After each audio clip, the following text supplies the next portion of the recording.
Hi, I'm Peter Adamson, and you're listening to the History of Philosophy podcast, brought to you with the support of the Philosophy Department at King's College London and the LMU in Munich. Online at www.historyofphilosophy.net. Today's episode, One of a Kind, Gilbert of Poitiers on Individuation. Faithful listeners know a lot about me by now. My love of giraffes and classic film, my baldness, my support for Arsenal Football Club. You may also have noticed that I'm rather keen on the history of philosophy. But here's something that I haven't mentioned yet. I'm an identical twin. Unlike my sister, my twin brother is very much existent. In fact, he runs a museum in Manhattan, the Museum of Art and Design on Columbus Circle. Please drop by if you're in the neighborhood. And it doesn't get much more existent than that. Perhaps it's because I grew up as a twin that I've always been fascinated by the philosophical problem of individuation. What makes two things of the same type different from one another? As children, my brother and I were constantly confronted with adults who seemed to have difficulty with this concept. I hated being called the twins, as if the two of us were entirely interchangeable, and I still bear a grudge against a teacher who was going through an attendance list one morning and called out, "The Adamsons?" apparently unaware that one of us might be present without the other. But you don't have to be a twin to be concerned with the problem of individuation. Consider another set of siblings who were considerably more famous, despite their lack of podcasting and museum directing exploits, the Marx Brothers. It was usually quite easy to tell the Marx Brothers apart, except when Groucho and Harpo were performing the wonderful mirror scene in Duck Soup. Do yourself a favor and Google it. But what exactly made them four distinct individuals? This is the flip side of the problem of universals, where the challenge was accounting for the humanity that belongs to Groucho, Harpo, Chico, and Zeppo. Now we're asking not how it is that they all belong to the same species, but how it is that they come to be four separate members of that species. We can also pose the question in this way: how or why is humanity divided into Groucho, Harpo, me, and my brother, the way that the genus animal is divided into many species, like human, giraffe, and elephant? Ancient and medieval philosophers did pose the question like that, and added that particulars cannot be further divided in the same way. This is why the particular members of a species are called individuals, and why the difficulty of accounting for the whole phenomenon is called the problem of individuation. You might think that giving a solution is easy. All we need to do is find any feature that belongs to Groucho and doesn't belong to Harpo. This feature will distinguish Groucho from Harpo and hence individuate him. For instance, Groucho wears a grease paint mustache and Harpo doesn't. This may be a promising first step, but it's no more than that, because we are not just asking why or how Groucho is distinct from Harpo. We want to know how it is that Groucho is distinct from all other humans, what makes him the individual that he is and no other. And as even the merest acquaintance with silent film will tell you, there have been more than a few humans apart from Groucho who wore grease paint mustaches. The same applies to other properties that could help us pick Groucho out from the crowd or from his brothers. Groucho was brilliant at wisecracking, but so was W.C. Fields. He smoked a cigar, but so did Fidel Castro. He later hosted a game show on American television, but so did Wink Martindale. Just as with the problem of universals, late ancient and medieval philosophers thought about individuation within the framework of Aristotelian logic. But which instrument from Aristotle's conceptual toolkit can unlock this particular difficulty? We can immediately rule out the genus and species as candidates for individuating factors. It obviously is not by being an animal or a human that Groucho becomes distinct from all other things, because there are plenty of other animals and humans. For that matter, suppose Groucho were, in fact, the only existing human, like Adam just after having been created and before a bit of gentle ribbing from God yielded Eve, or perhaps as the only survivor of a disease that strikes down everyone in its path, apart from wisecracking game show hosts who smoke cigars and wear grease paint. If Groucho were the only human in existence, then humanity might seem sufficient to individuate him. But even then there would be problems. We really want Groucho to be individuated, not just from all the other things that exist presently, but from all the other things that ever have or will exist. So even if he were the first human, like Adam, or the last one, like the sole survivor of an apocalypse, we would need to say more to explain what makes him unique. In fact, we might even want to guarantee that he is distinct even from other possible humans, like my non-existent sister. This line of thought may push us in the direction of solutions suggested, though not fully worked out, by Porphyry and Boethius. These were the two ancient authors who exerted the most influence on medieval discussions of the problem. Both of them hinted at what we might call an accidentalist theory of individuation. By this I mean the idea that the accidental features of a thing make it the individual that it is. The idea of an accident is standard Aristotelian fare. It just means any feature that belongs to a thing, but not in virtue of the thing's species membership, so that it can survive as the kind of thing it is, even if the feature is lost. For example, Groucho's cigar smoking is accidental to him because he remains a human even when he's not smoking a cigar, and even if he quits smoking cigars entirely. By contrast, his being alive is essential, not accidental, since he can no longer exist as a human without being alive. Now, we've already seen that an accident like cigar smoking is not up to the job of individuating, since other humans also smoke cigars. But what if we took all the accidental features together? There may be other cigar smokers and other game show hosts, but there aren't likely to be any other cigar-smoking game show hosts who are named Marx, wear round glasses, and get mentioned posthumously in philosophy podcasts. Indeed, it seems quite plausible to think that no individual possibly could share all the features of another individual. This is what Porphyry must have been thinking when he remarked, "Things are called individuals because each of them consists of characteristics, the collection of which can never be the same for anything else." Boethius knew this passage well. He commented on Porphyry's introductory logical work twice, and sometimes spoke as if he agreed with the idea. On the other hand, it may seem superfluous to appeal to all the properties of something if we could just point to one property that nothing else shares or could share. Boethius made a couple of suggestions in this direction too. What if we just referred to the place occupied by something at a given time? That would pick out Groucho very nicely, since nothing else can be exactly where Groucho is when he is there. Alternatively, and rather more mysteriously, Boethius alludes to a special kind of property which belongs to only one person. Using the example of Plato, he says this property would be called platonity. It would be a quality that relates to Plato the way that humanity relates to human. This quality, he says, belongs only to one man and not just to any man, but only to Plato. The idea does have its appeal, not least because, applied to our favorite example, it would give the world the new and delightful word grouchosity. Also, it is clear that, to the extent that we can make sense of a property like this, the property of being Groucho or Plato, it is a property that can be possessed by only one thing.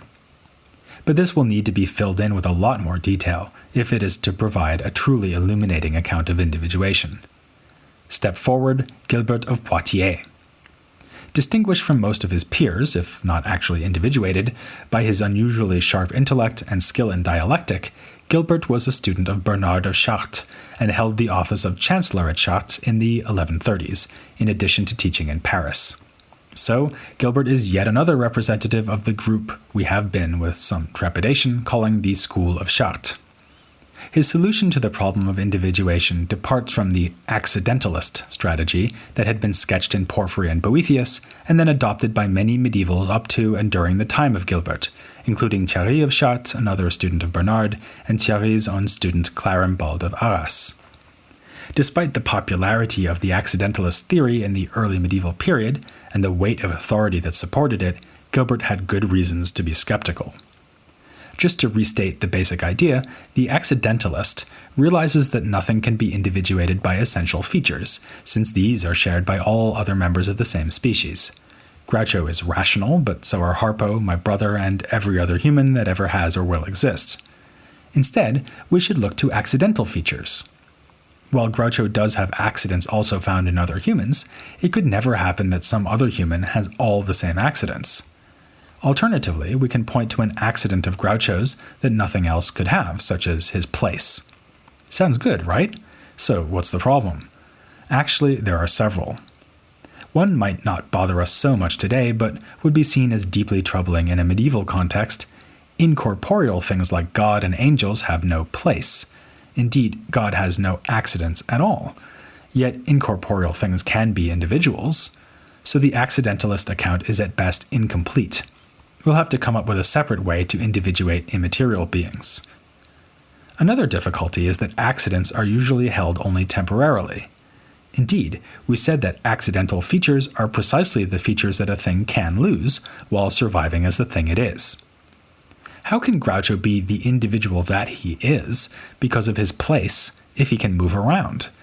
Or how can he be individuated by a whole set of features that includes cigar smoking and wisecracking when he can give up cigars and imitate Harpo's vow of silence? If you think about this, or for that matter, if you read Aristotle, you begin to suspect that the accidentalist strategy gets things backwards. Substances like humans, giraffes, trees, and rocks do not depend on their accidents in order to be the substances that they are.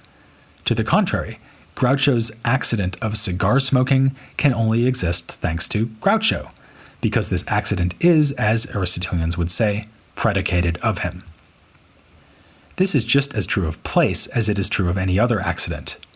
For Aristotle and his followers, something's place is, strictly speaking, the boundary of whatever is containing it. For instance, the inner boundary of the air in contact with me right now. If place is determined by the thing placed inside it, how can place do the job of individuating that thing? The problem here is that Groucho's place is defined, indeed individuated, with reference to Groucho, not the other way around. The same applies to other accidents. As Boethius pointed out in his commentaries, Aristotelian logic recognizes not just individual substances like Groucho, but also individual accidents, like the cigar smoking that belongs to him and no one else. It seems that Groucho's cigar smoking is individual because it belongs to him, and that Groucho's place is defined as a limit that surrounds his body. But in that case, the accidentalist story is circular. Groucho is supposedly individuated by his accidents, but his accidents only get to be individual because they belong to him and no one else. At the root of all these difficulties is a fundamental confusion. The accidentalist account is plausible because we do in fact use accidents to tell things apart. We really do tell Groucho from Harpo by noticing that he is, for example, the one with the cigar, and not the one with the blonde wig. But that doesn't mean that accidents really account for the distinctness between things. How could they, if accidents depend on those very things? This would be like saying that the Marx Brothers movies are funny because people laugh at them. It's true that these two things go together. Funny movies do provoke laughter, and we can tell that a movie is funny from the fact that people laugh at it, but it's because the movies are funny that people laugh, not the other way around. In the same way, it may be true that we only find particular accidents and unique collections of accidents in individual substances. This is why we can use accidents to tell substances apart, but that has to do with epistemology, not with metaphysics. In other words, accidents show us that things are individual, but they don't explain why things are individual. Gilbert of Poitiers' novel approach to the issue is going to avoid all these problems. How does he manage it? Well, he's a scholastic philosopher, so of course he proceeds by making some careful distinctions.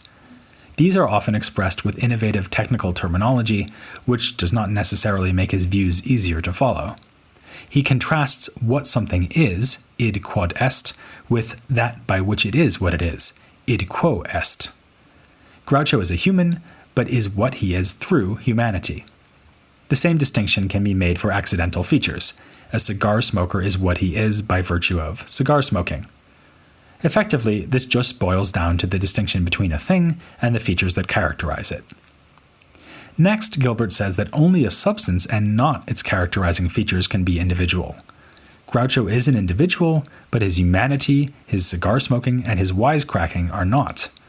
Instead, they are what Gilbert calls dividuals.